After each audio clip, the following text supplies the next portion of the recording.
Hello students, कैसे हैं आप लोग? अच्छे ही होंगे।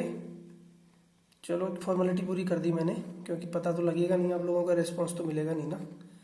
हाँ, तो अब मुद्दे की बात करते हैं। कल हमने यहाँ ख़त्म किया था birth of the Weimar Republic. ख़त्म नहीं किया, यहाँ से शुरू करने वाले थे, इससे पहले हमने ख़त्म कर दिया था। एक ओवरव्यू हमने आपको बताया था। आज इसको डिस्कस करने की बात थी कि इसको डिस्कस हम करेंगे, लेकिन आज हम इसको डिस्कस नहीं करेंगे। तो फिर डिस्कस करेंगे क्या? थोड़ी सी हम इसमें डिस्कस करेंगे टाइमलाइन। क्या डिस्कस करेंगे? टाइमलाइन। ये पेंडिंग है आपका, ये चलेगा, लेकिन इससे पहले हम थोड़ी सी टाइमलाइन डिस्कस कर लेते हैं। टाइमलाइंस का बहुत इम्पोर्टेंट रोल है, तो इसको थोड़ी देर हम किस में रख देते हैं? पेंडिंग। यहाँ लिख देते हैं पेंडिंग, ताकि आगे इसको ध्यान रहे और यहीं से हम चालू कर लें। ठीक, तो आज पढ़ेंगे हम टाइम लाइन। टाइम लाइन, ये टाइम लाइन मैं आपको इसलिए पहले बता दे रहा हूँ, इसमें हम टाइम पढ़ेंगे, ईयर, डेट, सन, क्या क्या महत्वपूर्ण घटनाएं हुई। आपके दिमाग में वो चीज़ एक बार जम जाएंगी ना, तो इसको समझने में बहुत आसानी रहेगी। नहीं तो ये जो चैप्टर है बहुत ही पेचीदा है, समझ में नहीं आएगा। लेकिन टाइम लाइन यदि हम देख लेंगे तो इसमें बड़ा इंटरेस्ट आएगा।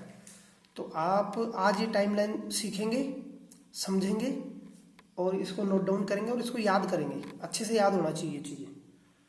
तो चलो शुरू कर देते हैं। टाइम लाइन करेंगे कहाँ से कहाँ तक?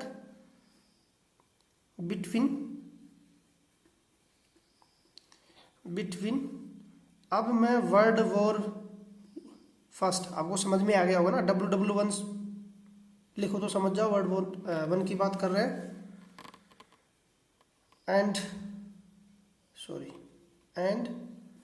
वर्ल्ड वॉर 2, यानी इसके बीच की चीज़ें हम डिस्कस करेंगे कि वर्ल्ड वॉर फर्स्ट शुरू होने से और वर्ल्ड वॉर 2 ख़त्म होने के बीच में हिटलर महोदय आए थे ना। आपको सब समझ में आएगा धीरे धीरे। तो हिटलर जी ने क्या क्या किया वो चीज़ें देख लो। हाँ, सबसे पहली डेट, सभी बहुत उत्सुक होंगे ना, ऐसा कुछ नहीं है। चलो, पहली जो डेट थी उसमें क्या हुआ? पहली डेट मतलब फर्स्ट। अब फर्स्ट क्या लिखेंगे हम? फर्स्ट लिखेंगे हम 1 अगस्त। 1 अगस्त 1914 को एक महत्वपूर्ण घटना हुई, वर्ल्ड वॉर फर्स्ट बिगिन, शुरू हो गया। अब क्योंकि हम ये चीज़ नहीं पढ़ेंगे कि वर्ल्ड वॉर फर्स्ट क्यों शुरू हुआ, इसके कारण क्या थे, इससे पहले की सिचुएशन क्या थी, ये सब चीज़ें तो हम डिस्कस करेंगे नहीं। हम डिस्कस करेंगे यहाँ से आगे की चीज़ें। तो पहली चीज़ हो गई। दूसरी, इसके बाद क्या हुआ? इसके बाद में नहीं, थोड़े से समय बाद में 9 नवंबर 1918 रिजल्ट आ गया इसका। किसका? वर्ल्ड वॉर फर्स्ट का। रिजल्ट में क्या हुआ? जर्मनी उसमें लीड कर रहा था। जर्मनी ने क्या किया? एक्सेप्ट किया डिफीट। एक्सेप्टेड डिफीट तो सभी समझते होंगे ना। डिफीट। और जब जर्मनी ने डिफीट को स्वीकार कर लिया तो रिजल्ट क्या होगा? जैसे भाई दो पक्ष लड़ रहे हैं, एक हार मान लेगा तो झगड़ा खत्म हो जाएगा। तो इससे वर्ल्ड वॉर फर्स्ट जो है वो एंड हो गया। वो क्या हो गया?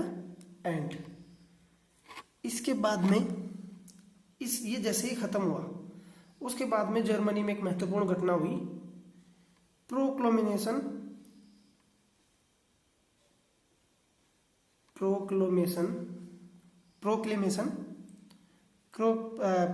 मतलब होता है किसी चीज की उद्घोषणा करना। ठीक हो गया? प्रोक्लेमेशन या शुरुआत करना ऑफ वीमर, ये बहुत इंपॉर्टेंट चीज है, इसको याद रखना।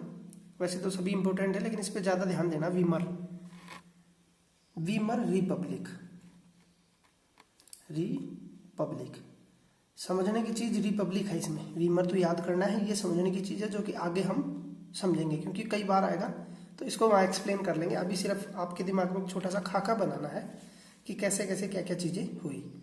चलो जी, इसके बाद में क्या होता है, इतनी सब चीजें हो गई, यानी जर्मनी ने हार स्वीकार कर ली, खतरा, ये झगड़ा खत्म हो गया। झगड़ा नहीं था, बहुत बड़ा युद्ध था बड़े पैमाने पर, वो खत्म हो गया। अगली डेट आप लोग अपने हिसाब से लिखिएगा, यहाँ मैं अपनी सहूलियत के हिसाब से लिख रहा हूँ ना। 28 जून, 28 जून 1919, यानी 1919। 1919 एक चीज और जोड़ना, आपने जलियांवाला बाग हत्याकांड सुना होगा ना, 13 अप्रैल 1919 को हुआ था, उसी समय की बात है। हुआ क्या, ट्रीटी ऑफ वर्सेलिस। ये बहुत ही इंपॉर्टेंट चीजें मैं आपको बता रहा हूँ, ये बार बार आपके सामने आएंगी, तो इन चीजों को आप याद करके रखना कि ट्रीटी ऑफ वर्सेलिस कब हुई।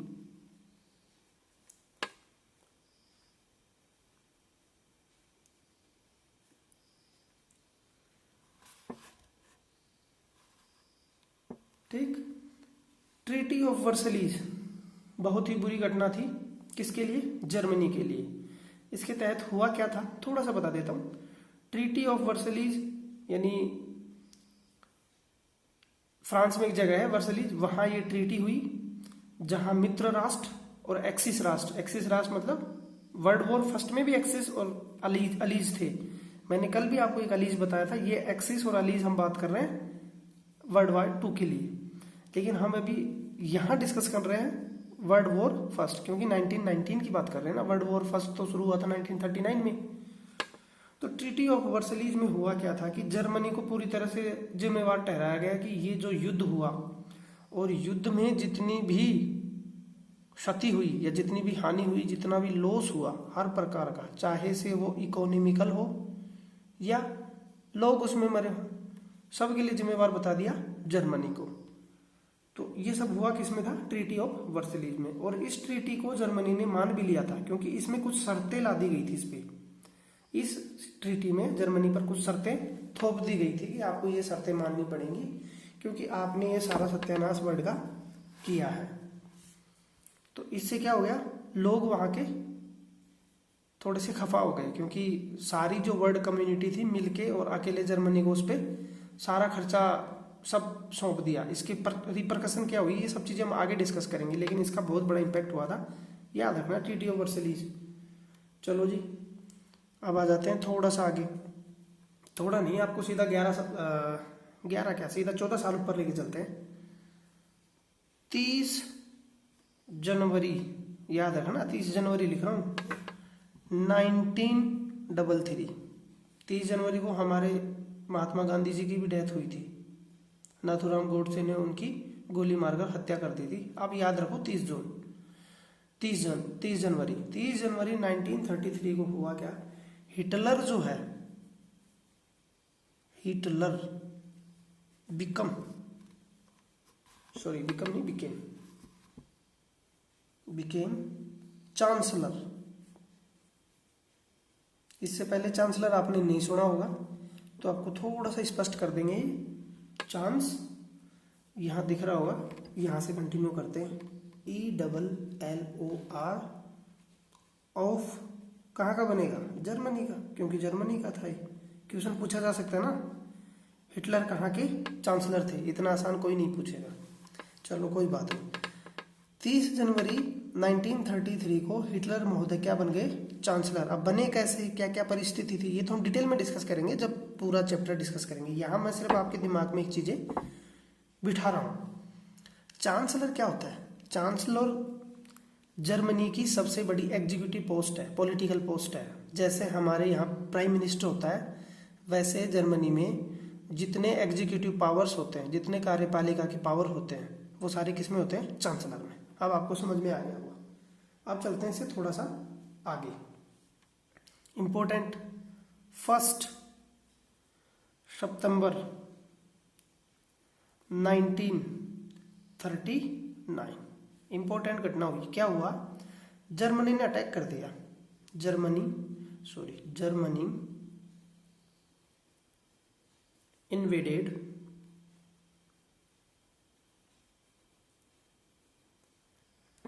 पोलैंड। देखो यहां मैं आपको कारण बता रहा हूं कि वर्ल्ड वॉर कहां से शुरू हुआ। ये महत्वपूर्ण घटना है, यहीं से वर्ल्ड वॉर 2 शुरू हो जाता है। इसी को वर्ल्ड वॉर 2 की शुरुआत बोली जाती है। मैंने आपको ये नहीं बताया वर्ल्ड वॉर फर्स्ट में क्या हुआ था, थोड़ा सा बता देता हूँ। ऑस्ट्रिया के राजकुमार की हत्या कर दी गई थी। ऑस्ट्रिया की लोकेशन हम आपको दिखाएंगे, पोलैंड भी दिखाएंगे, ये सारी कंट्री अभी दिखा देंगे। तो ऑस्ट्रिया की राजकुमार की जब हत्या हो गई थी तब ऑस्ट्रिया, जर्मनी और इटली ये सारे एक ग्रुप हो गए थे। फ्रांस और आपका फ्रांस के अलावा आपका यूके, ये सारे कंट्री एक तरफ हो गए थे। वैसे आपने ऑस्ट्रिया के बारे में सीख रखा है, याद होगा, थोड़ा सा याद करो। जब हमने हमारा पहला चैप्टर फ्रेंच रिवॉल्यूशन पढ़ा था तो उसमें मैंने ऑस्ट्रिया की थोड़ी सी चर्चा की थी।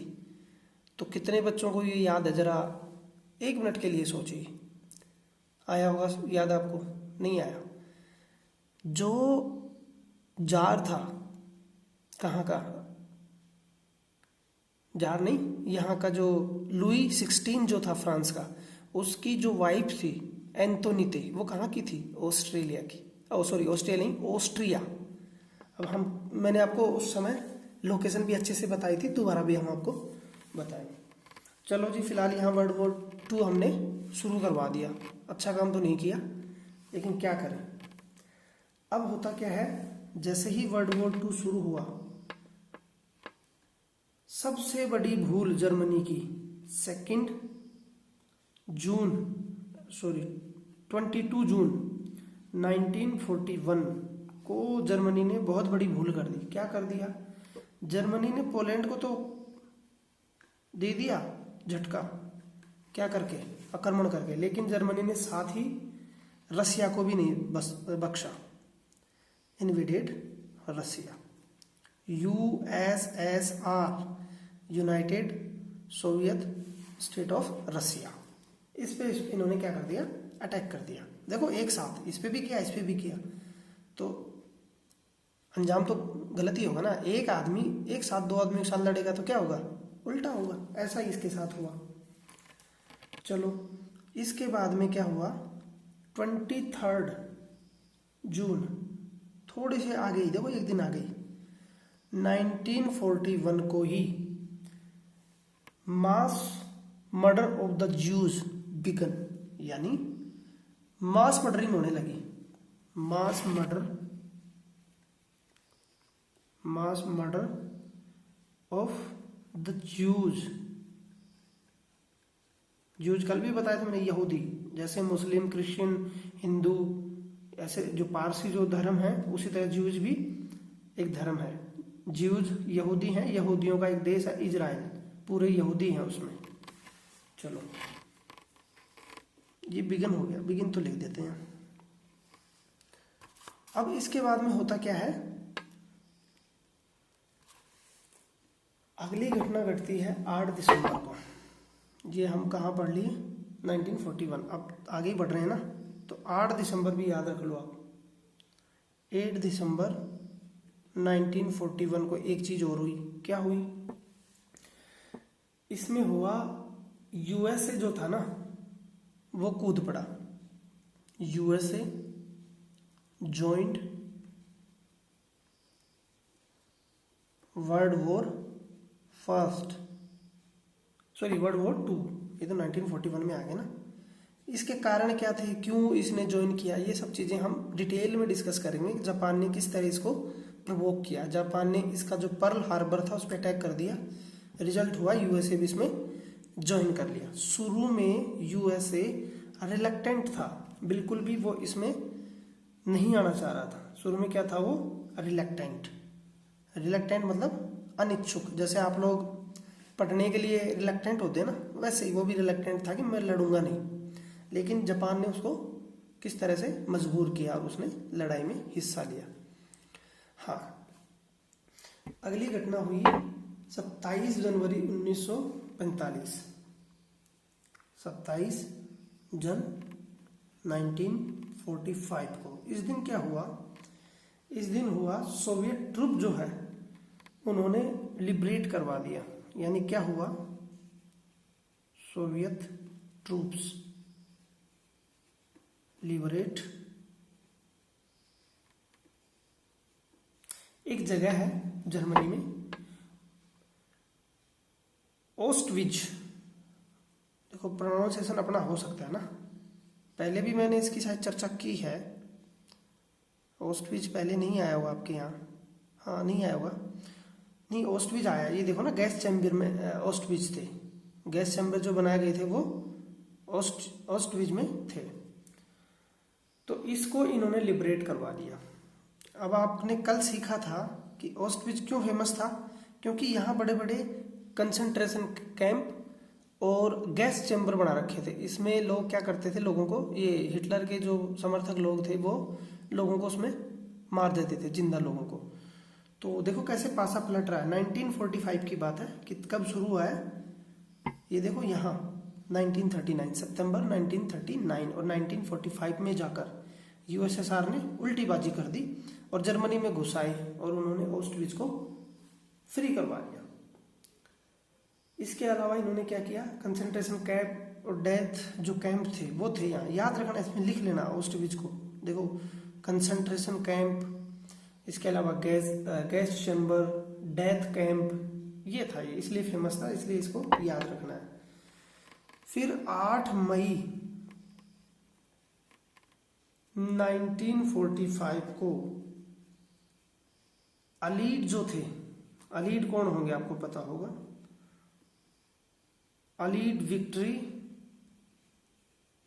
In Europe. यानी इस दिन इन्होंने अपनी जीत डिक्लेयर कर दी कि हम जीत गए हैं। 30 अप्रैल 1945, 30 ये इसमें छूट गया था, इससे पहले आ गई। 30 अप्रैल 1945 से पहले घटना हुई थी। ये हिटलर और उसके जो दोस्त थे, हिटलर और उसके दोस्त, मैंने बताया था ना उसके प्रोपोगंडा जो मिनिस्टर थे, कौन थे, कोई आपका वो था ना गोबल्स थे ना, गोबल्स, आई थिंक गोबल्स ही थे, GO नाम उसका, देखेंगे एक बार आगे फिर देख लेंगे, दोबारा आएगा, लेकिन मेरे हिसाब से यही नाम था गोबल्स, क्योंकि स्पेलिंग में थोड़ी दिक्कत हो सकती है ना, इसकी नाम की स्पेलिंग है। तो इन्होंने और उनके कई हजारों समर्थक ने एक साथ क्या कर लिया था, सुसाइड कर लिया था। क्या कर लिया था? सुसाइड।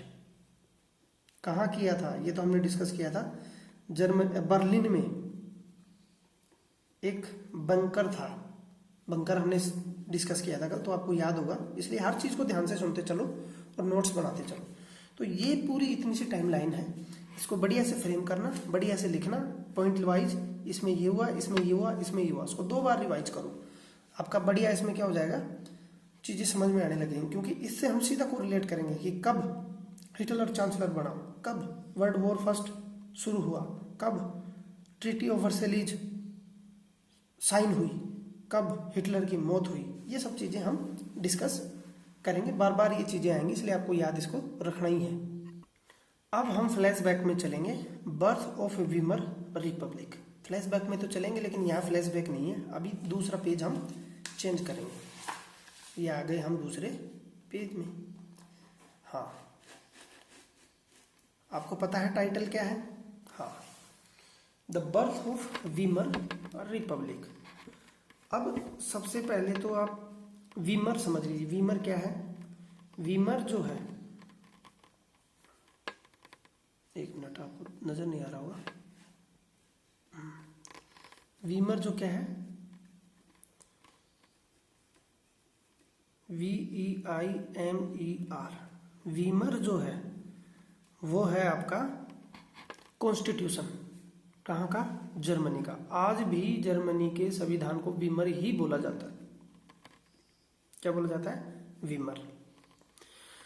वीमर हमारे संविधान से पहले बना है एक चीज़ इंटरेस्टिंग फैक्ट बना देता हूँ। जब हमारा संविधान बन रहा था तब हमारे संविधान में इमरजेंसी प्रोविजंस, आपातकालीन उपबंध का प्रोविज़न किया गया है। ये हमने यहीं से लिए हैं, वीमर से, याद रखना आप, क्योंकि आप जब पढ़ेंगे, हम कॉन्स्टिट्यूशन जब सिविक्स पढ़ेंगे तब उसमें आएंगी ये चीज़ें। तो वीमर से हमने ये चीज़ ली थी। मैं दोबारा से आपको उस समय रिपीट करूँगा तो आपको याद आ जाना चाहिए। Birth of Weimar Republic, Republic, देखो वीमर तो आप समझ गए, सबसे बड़ी चीज़ है रिपब्लिक। रिपब्लिक क्या है? रिपब्लिक को आप ऐसे समझ सकते हैं, रिपब्लिक इज अ सिचुएशन और इज ए सिस्टम और is a government system in which the head of state is elected. समझ में आ गया? मतलब रिपब्लिक कंडीशन में जो हेड ऑफ स्टेट होता है, स्टेट हेड, वो क्या होता है? इलेक्टेड होता है। ठीक, तो वीमर रिपब्लिक कैसे आया?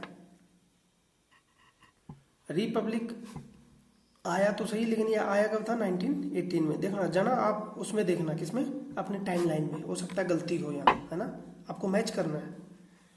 तो 1918 में वीमर रिपब्लिक आया, स्टेट का हेड उसमें इलेक्शन किया गया। इस समय इन्होंने एक व्यवस्था एस्टेब्लिश की। इनकी एक नेशनल असेंबली थी, नेशनल असेंबली। ये असेंबली क्या करती है? मिलती है एट वीमर। कहाँ? वीमर में। वीमर एक जगह है, वहाँ ये मिलते हैं, इकट्ठे होते हैं, इसीलिए इसका वीमर रिपब्लिक बोला गया ना। National assembly meet met Weimar at Weimar. क्यों ये यहाँ मतलब मिले? इनका मोटो था टू एस्टेब्लिश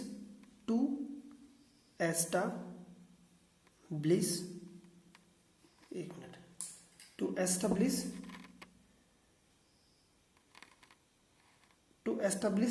ए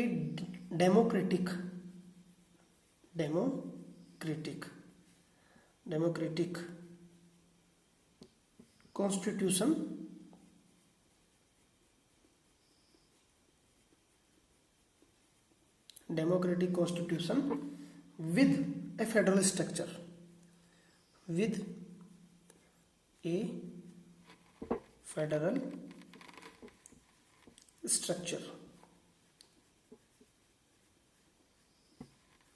कई चीजें सीखेंगे हम इसमें।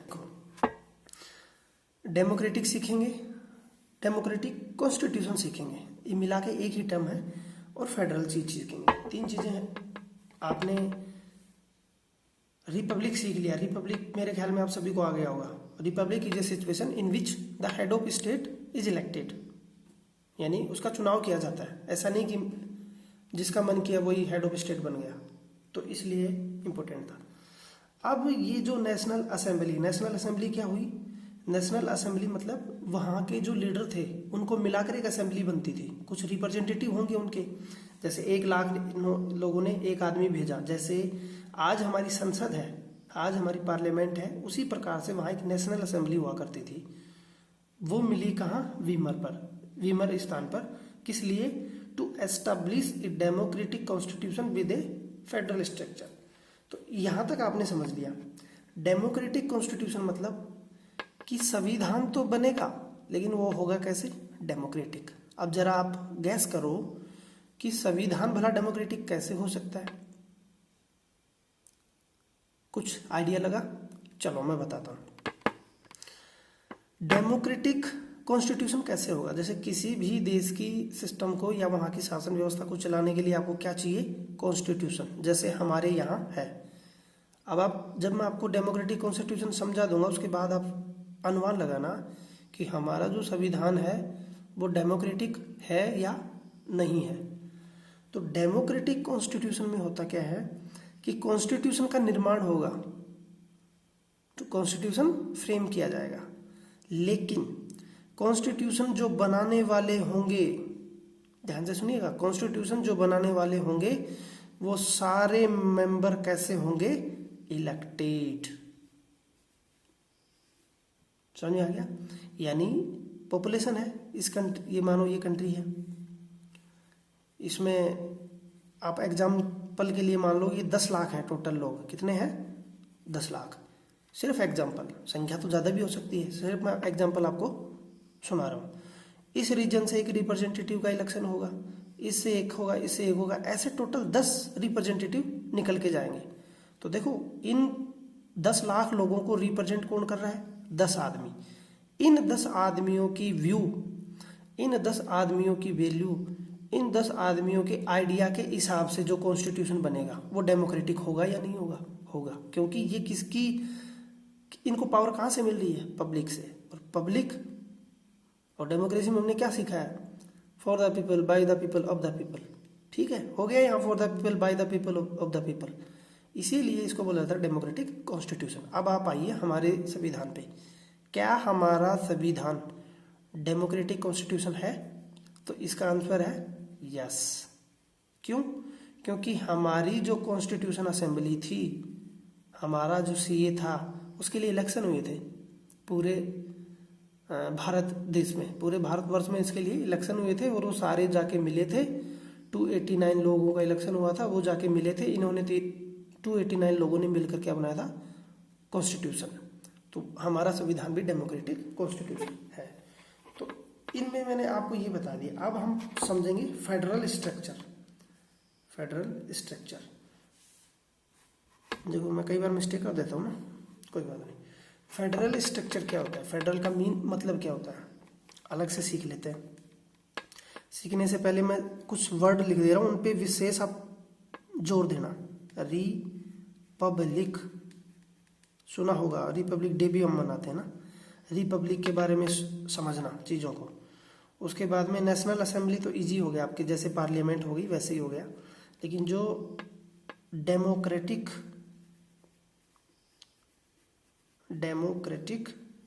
कॉन्स्टिट्यूशन,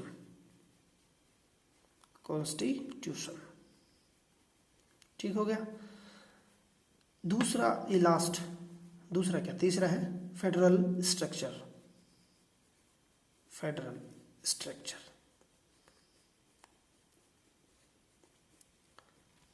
यहां हम 2 चीजें सीखेंगे। थोड़े आपके सिलेबस से बाहर की चीजें हो गई, एक चीज आपके सिलेबस से बाहर, एक अंदर, कोई बात नहीं। फेडरल स्ट्रक्चर में क्या होता है, फेडरल स्ट्रक्चर को हम बोल सकते हैं सीधा सा सेपरेशन ऑफ पावर, या फिर हम ये बोल सकते हैं distribution of the power between centre और प्रोविंस और स्टेट्स। मींस फेडरल स्ट्रक्चर को यदि हम डिफाइन करेंगे तो लिखेंगे distribution of power, distribution of power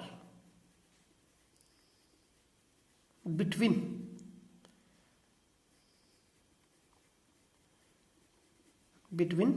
यहां हम अमंग भी लगा सकते हैं। क्यों? क्योंकि एक से ज्यादा में भी कभी कभी होता है, मैं समझाऊंगा कैसे। Between centre and state. देखो ये कोई कंट्री है, ये कोई शासन व्यवस्था, ये मानो आप, ये सेंट्रल गवर्नमेंट है, ठीक। तो संविधान निर्माताओं ने क्या सोचा, कहाँ का, वीमर की बात कर रहे हैं, हमारी नहीं। यहाँ के संविधान, यहाँ की नेशनल असेंबली ने सोचा कि एक ऐसा डेमोक्रेटिक कॉन्स्टिट्यूशन होगा जो फेडरल होगा। मतलब ऐसा नहीं है कि सारी पावर यहीं सेंटर के पास रहेंगी, पावर डिस्ट्रीब्यूट होंगी कहाँ, स्टेट्स के पास। हम यहाँ स्टेट बोलते हैं, कहीं जगह क्या बोलते हैं इनको, प्रोविंस, प्रोविंशियल जो स्टेट होते हैं ना, जैसे अमेरिका में 50 प्रोविंशियल स्टेट्स हैं, इनके बीच में पावर होगी। फर्दर ये स्टेट भी अपनी जो थर्ड लेयर होगी, जैसे पंचायती राज इंस्टीट्यूशन, म्युनिसिपल कॉरपोरेशन, उनके साथ अपनी राइट्स को क्या करेंगे, या अपनी पावर्स को क्या करेंगे, बांटेंगे, उनका डिस्ट्रीब्यूशन होगा। इससे होगा क्या कि पावर का एक जगह सेंट्रलाइजेशन नहीं होगा, और इससे स्थिति अच्छी होगी। हमारे देश में भी यही स्ट्रक्चर फॉलो किया जाता है।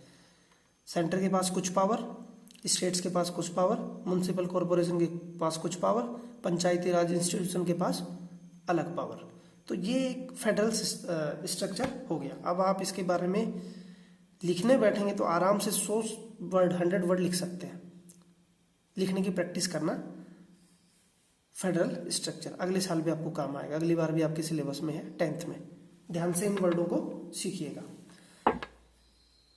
तो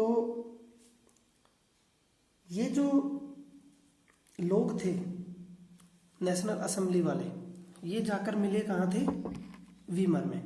और वीमर में जाकर इन्होंने एक पार्लियामेंट बनाई। इन्होंने एक पार्लियामेंट बनाई। नेशनल असेंबली के जो लोग थे वही किस में तब्दील हो गए? पार्लियामेंट में। पार्लियामेंट मतलब संसद। लेकिन पार्लियामेंट तो हम हमारी संसद को बोलते हैं, हर कंट्री में इसका अलग अलग नाम है। जैसे जर्मनी में पार्लियामेंट को बोला जाता है रिचस्टैग, ये जर्मन नेम है ना, रिचस्टैग। उसी प्रकार जैसे रशिया में बोला जाता है ड्यूमा। अलग अलग नाम होते हैं पार्लियामेंट के। जैसे आपके जो यूएसए में उसको बोला जाता है कांग्रेस। तो इस तरह अलग अलग नाम होते हैं। संसद वहाँ की पार्लियामेंट को बोला जाता था रिचस्टैग। याद रखिएगा, इंपॉर्टेंट चीज़ है। तो रिचस्टैग में ये मिले। अब इसमें एक लास्ट चीज़ हम डिस्कस करेंगे कि ये जो पार्लियामेंट बनी, रिचस्टैग जो बनी, ये रिचस्टैग में नहीं, रिचस्टैग मतलब पार्लियामेंट। मैं बोलने में कई बार वो कर देता हूँ, लेकिन आप उसको समझिएगा। ये जो रिचस्टैग थी ये बनी कैसे थी, या जो नेशनल असेंबली में जो लोग आए थे वो उनका रिप्रेजेंटेशन कैसे सुनिश्चित हुआ था? तो उसका एक कारण था एडल्ट फ्रेंचाइज के हिसाब से। एडल्ट फ्रेंचाइज, एडल्ट फ्रेंचाइज मतलब आपको पता, हिंदी में बता देता हूं, वयस्क मताधिकार। मीन्स ये जो लोग आए थे पार्लियामेंट में, इनका इलेक्शन हुआ था और इलेक्शन में सभी एडल्ट्स ने क्या किया था? पार्टिसिपेट किया था। अब एडल्ट की उम्र क्या थी क्या नहीं थी ये तो वहाँ के लोगों ने डिसाइड किया था। हमारे यहाँ वैसे 18 साल होती है, 18 साल के व्यक्ति को बोला जाता है एडल्ट। तो वहाँ जो एडल्ट लोग थे उनको सबको मतदान करने का या वोट देने का, वोट कास्टिंग करने का सबको पावर था, सबको अधिकार था, इंक्लूडिंग वुमेन। ये बहुत ही इंपॉर्टेंट चीज़ है। पूछा जा सकता है कि जो नेशनल असेंबली रिचस्टैग या पार्लियामेंट में जो बनी या इसमें जो रिप्रेजेंटेटिव आए, क्या उनका आधार एडल्ट फ्रेंचाइज था? क्या उनमें वुमेन्स को पार्टिसिपेट करने का अधिकार मिला था? तो इसका आंसर होगा यस। क्या होगा इसका आंसर? यस। फिलहाल आज के इस चैप्टर को हम, इस वीडियो को हम यहीं रोकेंगे, क्योंकि आधे घंटे से ज़्यादा ये हो चुका है। ज़्यादा लंबे वीडियो में फिर दिक्कत होगी। तो इससे आगे हम कल इसी के पार्ट को डिस्कस करेंगे। अभी ये वीमर रिपब्लिक का जो है पूरा नहीं हुआ है। तब तक आप इसको अच्छे से देखिए, समझिए, नोट्स बनाइए और समझने की कोशिश करें। तब तक के लिए धन्यवाद। Thank you.